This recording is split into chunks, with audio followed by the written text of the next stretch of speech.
Hello, everybody, and welcome to the Supercars Exchange podcast. As always, I'm joined by Shane. How you going, Shane? Mate, I'm good as always. That's good. Today, we're going to be talking about one of my favourite circuits, Hidden Valley, and we're going to be previewing the round that's there in a few weeks' time. So I've attended this round ever since I was very small because I used to live not very far away from the circuit. Um, and that was really what got me into supercars was Hidden Valley, as I've mentioned previously. But obviously, it also produces great racing, and a lot of people think that because it's been on the calendar since 1998, so over 20 years now it's been running. So it's a great little circuit. It always produces great racing. Yeah, well, that's it. It's always been one that I've enjoyed watching. I know certainly the drivers enjoy going there because it's a chance to get out of the cold for a few days at the very least. So, but I enjoy it. It's got a pretty simple formula. Throw a big long straight into a hairpin, you're guaranteed to get some overtaking. But it's still quite. It's one of those circuits you really still have to get right. You need decent grip, obviously, to get out of, especially on that final corner onto the main straight. But also, you got the bumps that are there, especially when you're going through the quick zigzaggy stuff towards the end of the track as well. Mm. And it gives us plenty of overtaking. It's hard to get a dull race there.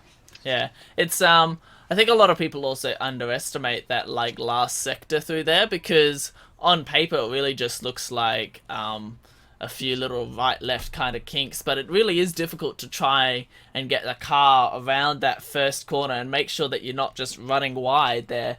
A few years ago, well, many years ago now, I remember James Courtney managed to flip his car going into that corner then. So obviously it's very difficult to get wrong, very difficult to get right. Sorry, considering that it can go so wrong so quickly there. It was very dramatic as well. I can't remember what year it was, but it wasn't very long after James Courtney had started Fiat Supercars racing because he was still with Stone Brothers Racing in the Gelwind car at the time.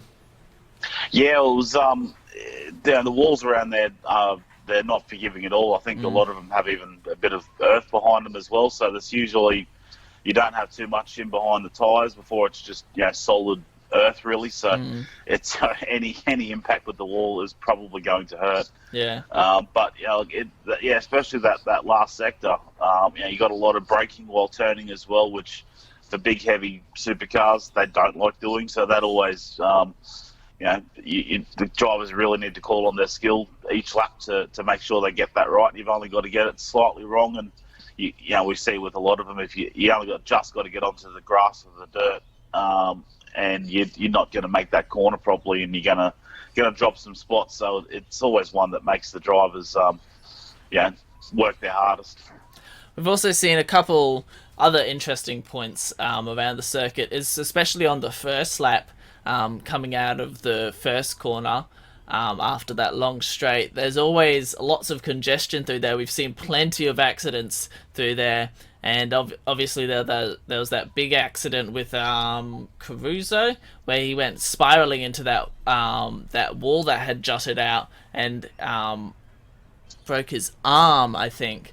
It was a couple of years ago. My memory's a little bit hazy, but it was just. And then also we've had a couple really massive accidents and pile-ups coming into that little chicane section as well. So it's always produces really quite close racing coming into that first lap going through there.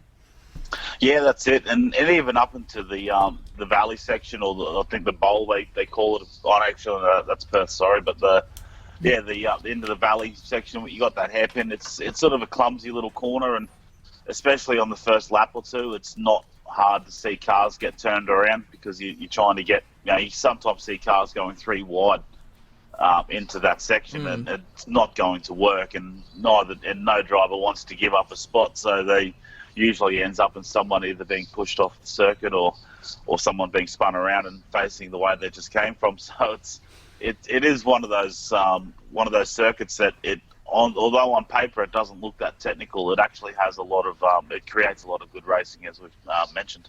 We also had some I think it was 2011.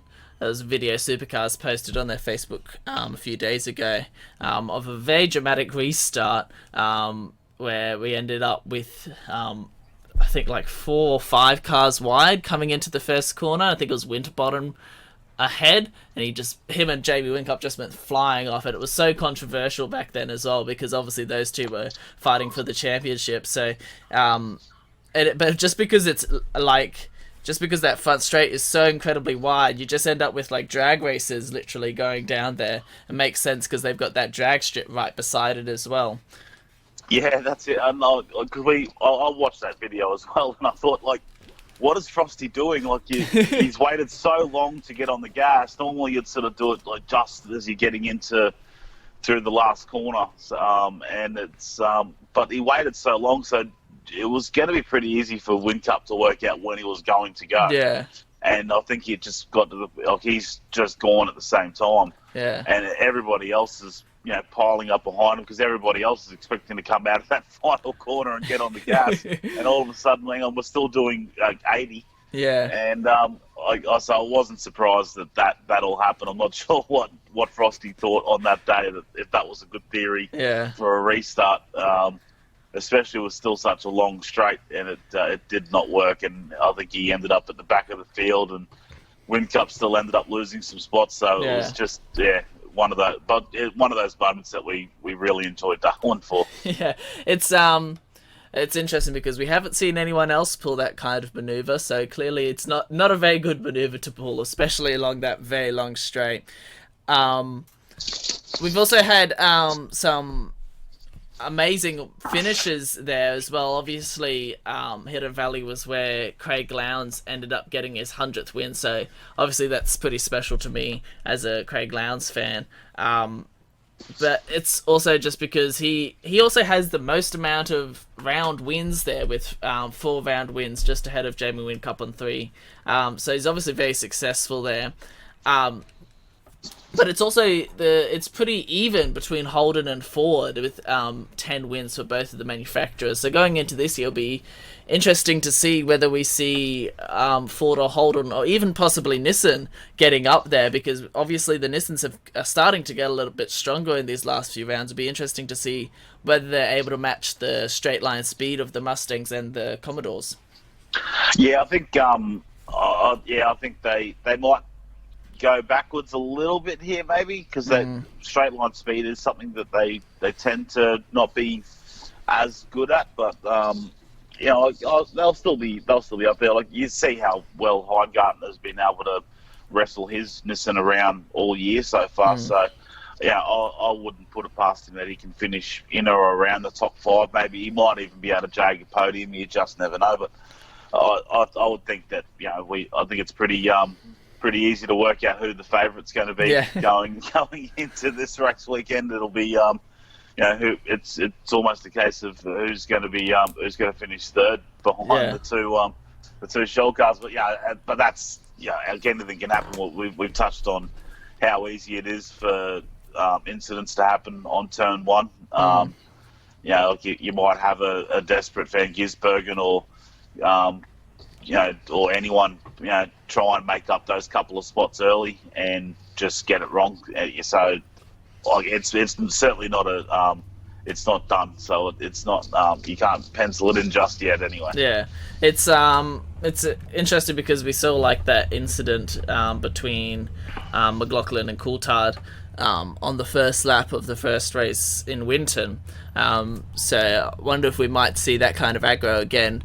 But they've been, obviously, Roger Penske sent that email to them telling them to calm down a little bit but I wonder whether they might go back to their biff and bash ways come Hidden Valley, considering how close the racing usually is there.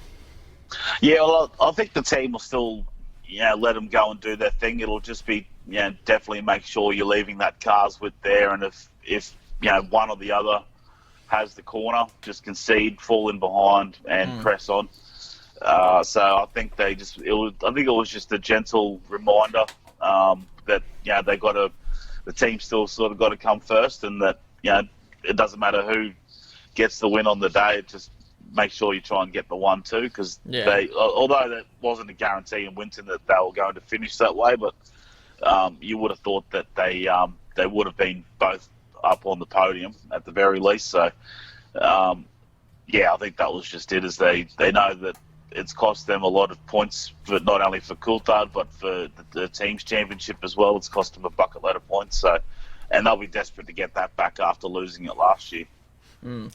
So who's your pick? Well, obviously you've talked about your pick for first and second, but who do you reckon will be around third, fourth kind of area? Well, I think Triple Eight have been steadily on the improve the last couple of rounds, so I would expect them to continue that steady climb.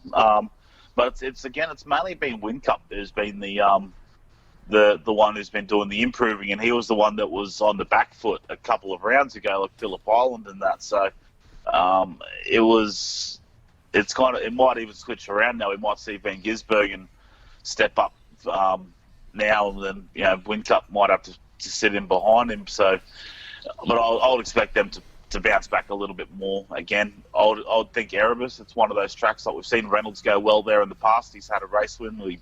I think it was the debut of the Shoei. Yeah.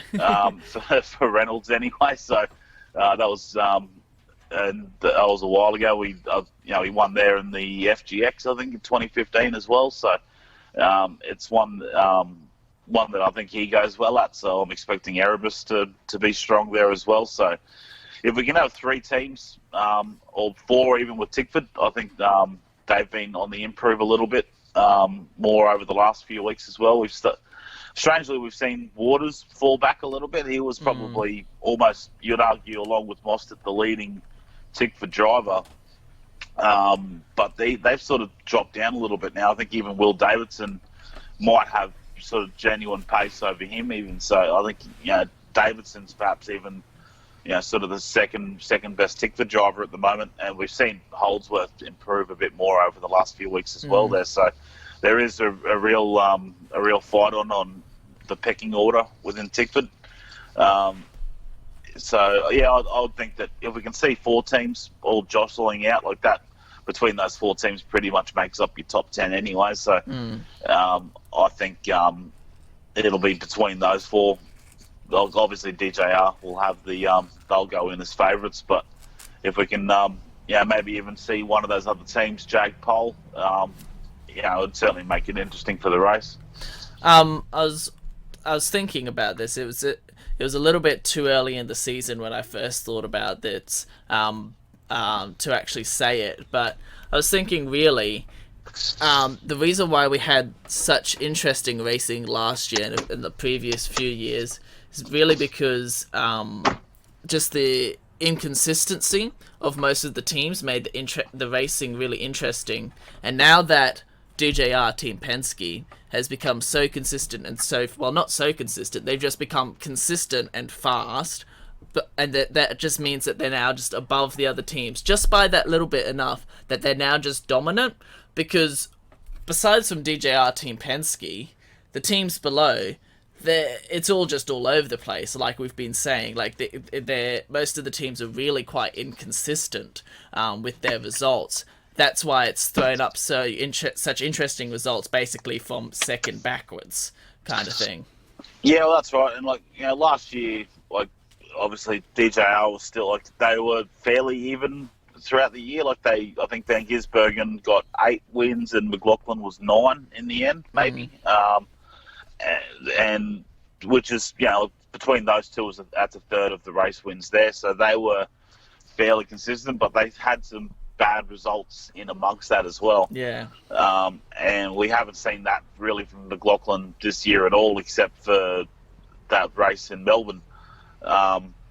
So apart from that, that's his only bad result, which wasn't even a result. Didn't even start. But still everybody else this year has had that level of inconsistency. No, Triple Eight have probably been the hardest hit by that. Normally we expect both of them. A bad result for them is only one driver on the podium. They expect that if they're not going to win the race, they want second and third. That's how they see it. So, and with this year we've gone. It's been a number of races where neither Triple Eight car has been on the podium, Yeah.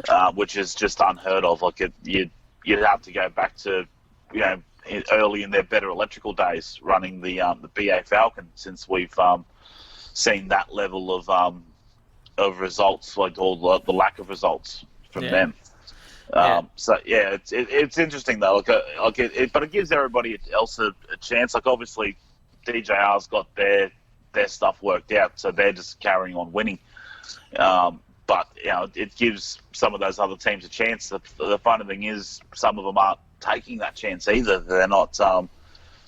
We've seen drivers that have had a good chance to get that podium and not take it. Chaz has had plenty of chances to get some great results this year and has found ways to lose those positions as well. So he's not really taking the chance to fight amongst the DJR guys either.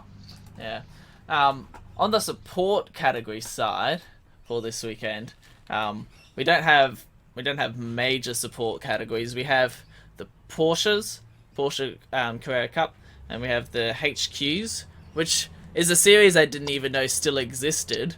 And then the Aussie racing cars as well. The HQs, I actually remember watching way back in like 2002 or 2003. I think it must be like an NT based series or something, because they don't run anywhere else as I've seen. But a new support category that might be coming on board is TCR, which was announced earlier on Saturday, that they might be becoming a support category for supercars possibly in the next few years. Yeah, that's it. It's strange because they've only just finished their second round back on the weekend just gone.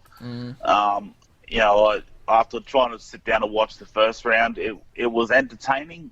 Was it as good as I thought it was going to be? No.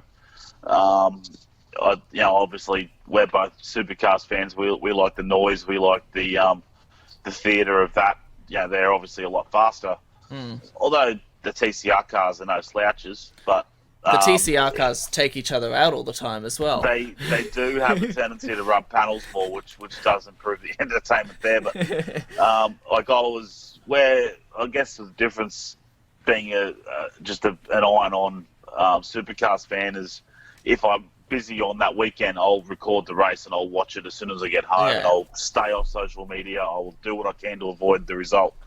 Where TCR, it's still only new. I had a few things to do on the weekend, and I just thought I'll just catch the highlights later on Facebook. So it's whether they've sort of seen that, okay, it's going to take a while to get that popularity up. So they've thought, well, if we can link up with supercars, we'll play second fiddle to them, be on the support card. I think that's what they're looking at, is just to at least have some bigger crowds.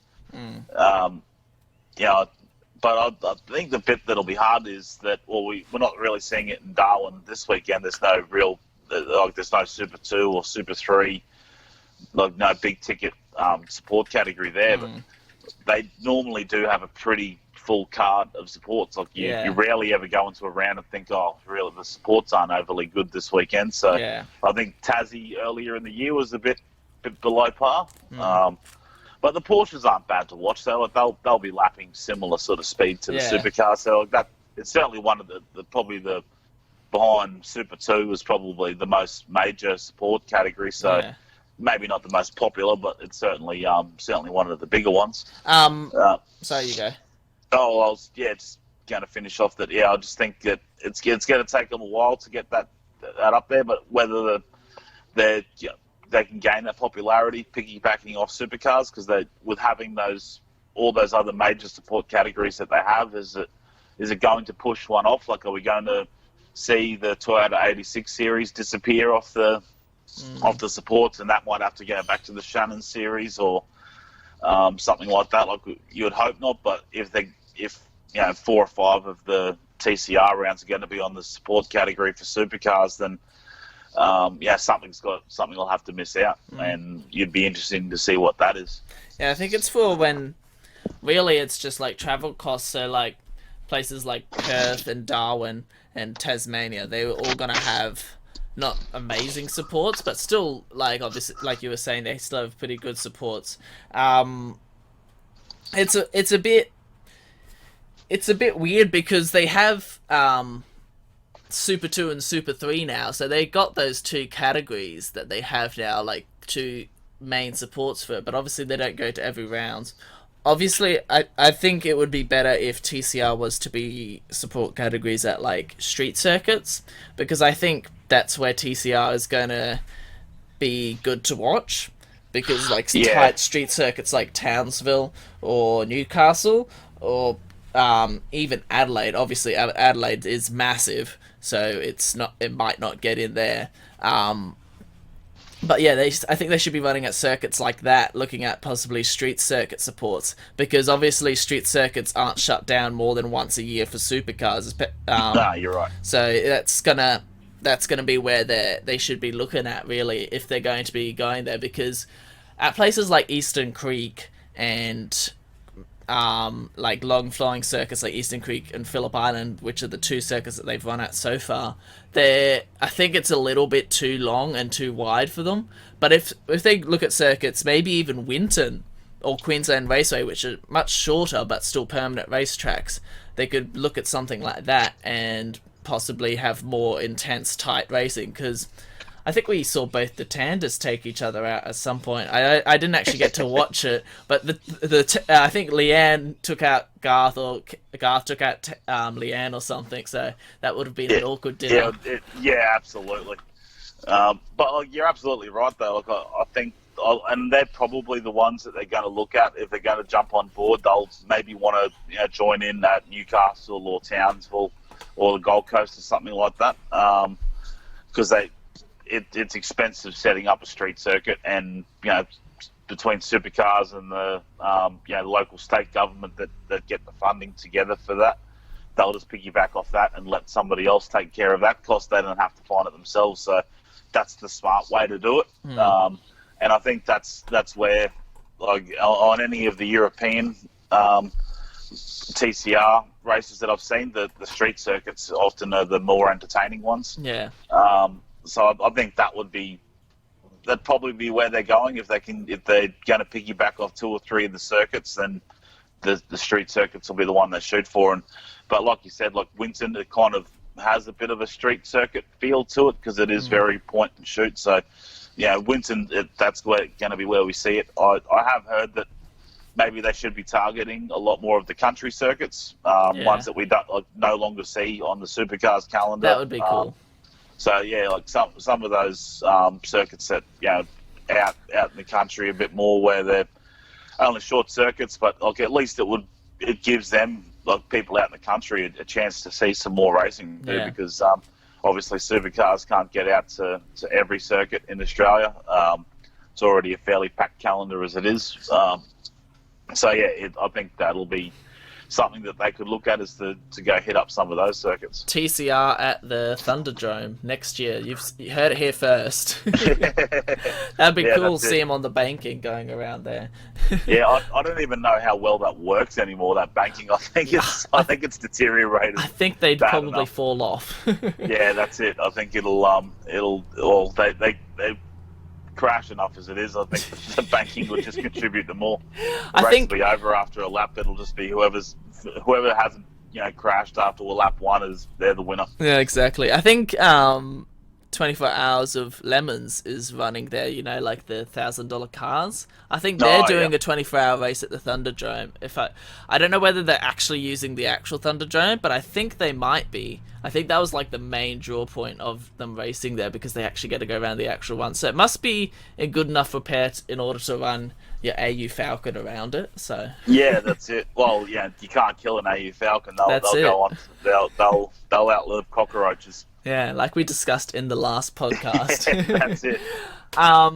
You also wanted to bring up something controversial that happened last night. It's a little bit off topic, but I watched the highlights and I was also very annoyed about it as well. And you in particular were, because you're a Ferrari fan, so... Well, but even not even just as a Ferrari fan, it was one of those ones that was like, hang on, they're just racing like yes, Vettel was pushed into a mistake, so no one's taking that away, like that point away. Look, he still made the error to begin with, but like the car's all crossed up and he's gone.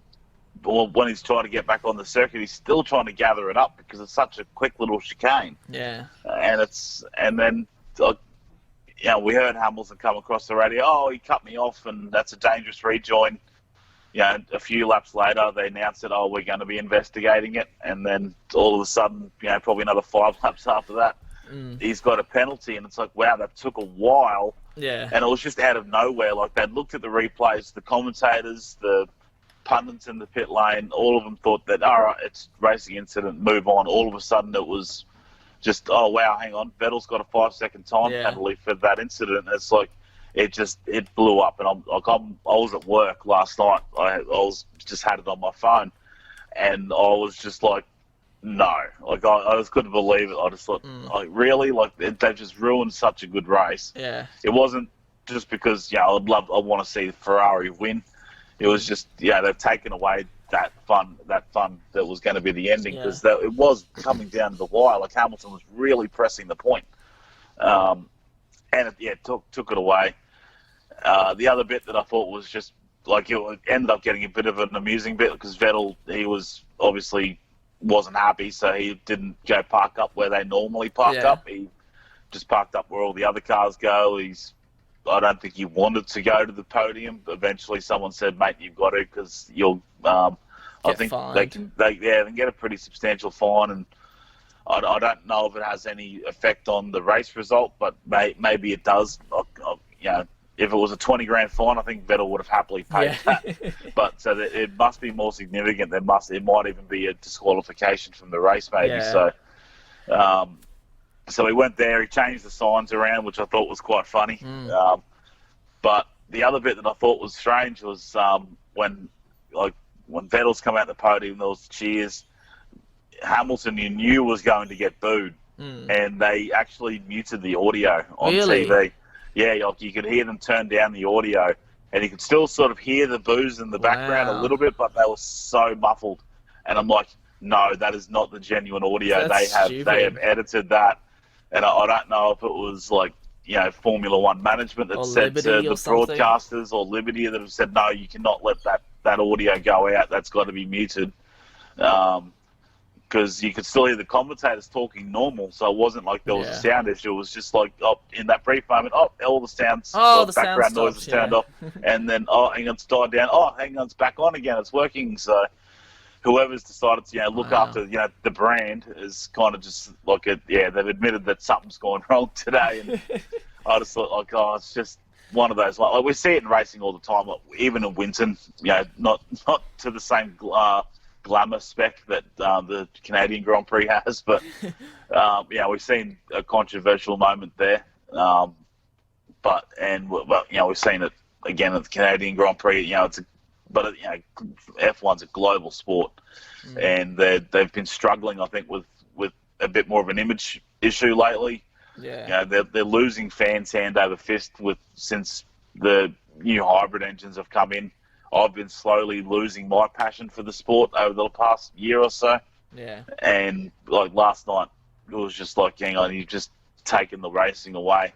Yeah. They're supposed to be fighting and they're not fighting. And it's like, so I don't know how much I'll be able to, much longer I'll be putting up with Formula One for before I just go, nah, that's enough. I'll just keep working during the night, and then I'll come home and not worry about it, which will be a shame, because I've been a fan of F1 for probably even longer than supercars.